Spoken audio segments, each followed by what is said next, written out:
Alam po ninyo, sa katotohanan ng bagay lamang, mayroon po akong mga fans dito na sa tingin ko mga watchdog lamang talaga sila. Yun bang mga tahol ng tahol kasi natatapakan ko yung pinaniniwalaan nila na medyo sala. Tulad halimbawa nitong isang taong ito, lagay po natin dito, na hindi ko maintindihan kung ano ang pinaglalaban at hindi ko rin maintindihan kung anong pangalan. Una, again, hindi ko maintindihan yung pangalan niya.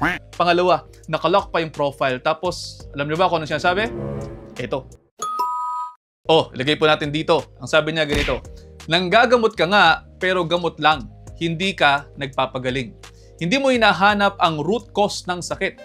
Isipin mo, may diabetes na, balanced diet pa rin ang ginagawa mo. Bakit hindi mo i-post ang mga pasyente mo na napagaling? Ay, nako.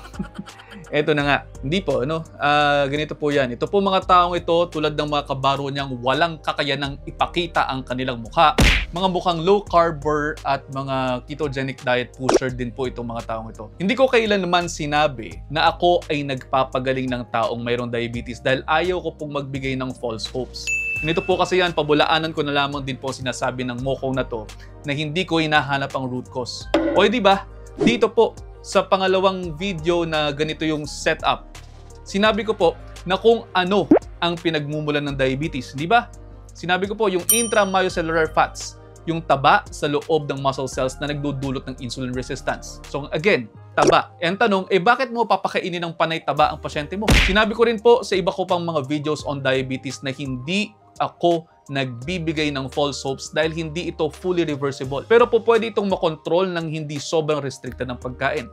Ibig sabihin po pwede pa rin po kayong kumain ng mga pagkain gusto po ninyo pero kontrolado pa rin po ang diabetes ninyo. May pamaraan po yan. Sige po, ganito po. Simpleng mga salita po ito pero i-define muna po natin. Kapag sinabi kasi natin na gumaling na ang pasyente mula sa isang sakit, ibig sabihin wala na siyang sakit. Hindi ba? Gumaling na nga eh.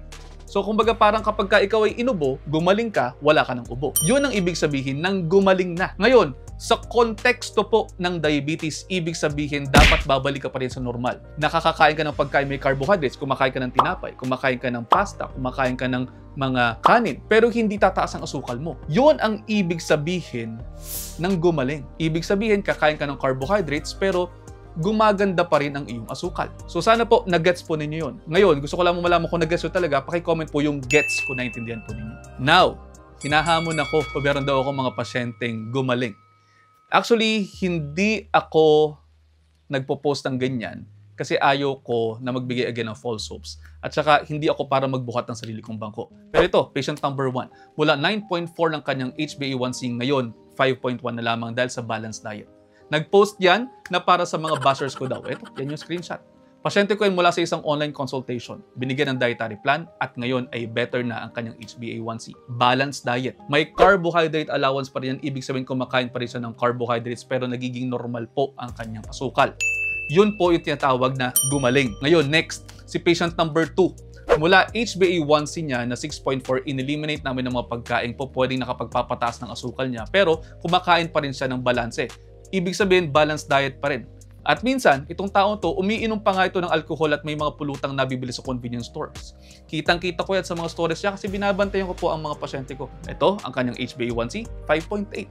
Siyempre, we have to eliminate the alcohol para bumaba ang kanyang ALT na 52. Lifestyle change talaga po, unbalanced diet ang kinakailangan natin kapag ganito. Alam niyo po, sa totoo lamang, dalawa lamang yan sa mga pasyenteng natutulungan ng balanced diet sa pag-achieve ng kanilang mas maayos na blood works. Minsan po kasi, ang hirap umintindi ng mga taong panay taba na lamang kinakain dahil iniisip nila na kapag balanced diet, isang damakbak ang asukal. Mga sira yata ang tok-tok ng mga taong ito at hindi naiintindihan kung anong inaral namin sa nutrition. Kapag kasi po, inaral talaga natin ang nutrition, I mean yung bachelor's degree ha. Hindi yung basta ka lamang kumuha ng course online. Tapos, kinakailangan po masakay ng board examination. Alam nyo kapag ganyan ginawa ninyo, malalaman po ninyo na ang balanced diet para sa isang pasyente ay maaaring hindi aakma sa iba pang pasyente. Kasi nga po, binabalanse po natin ang dami ng carbs, ng proteins at fats para hindi sila deprived at magiging sustainable po sa kanila at hindi tataas ang mga levels sa mga cholesterol nila, LDL at iba pa. Baka hindi po kasi din naiintindihan ito pong mga taong ito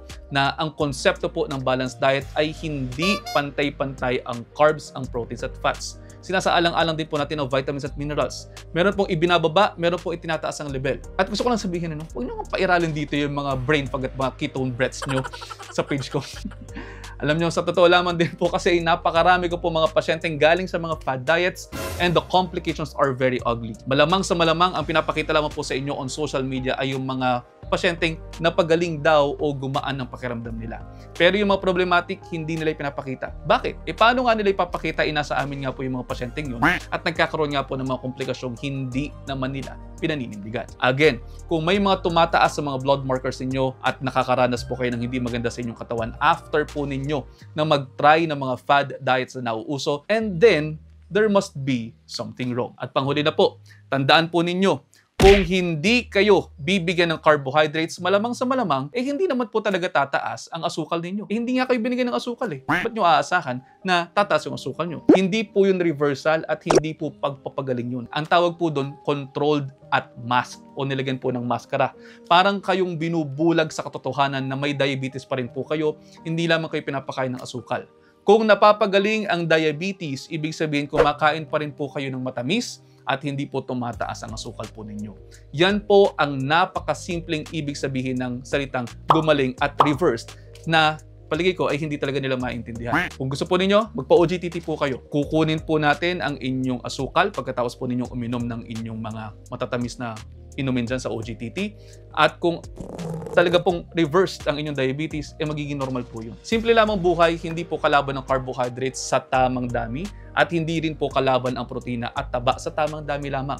Ang totoong kalaban natin dito ay misinformation at mga nagpapakalat nito. At huli na talaga po, dekada ko na pong inaaral ang mga diets at mga bago at mga binabago-bago tungkol dito.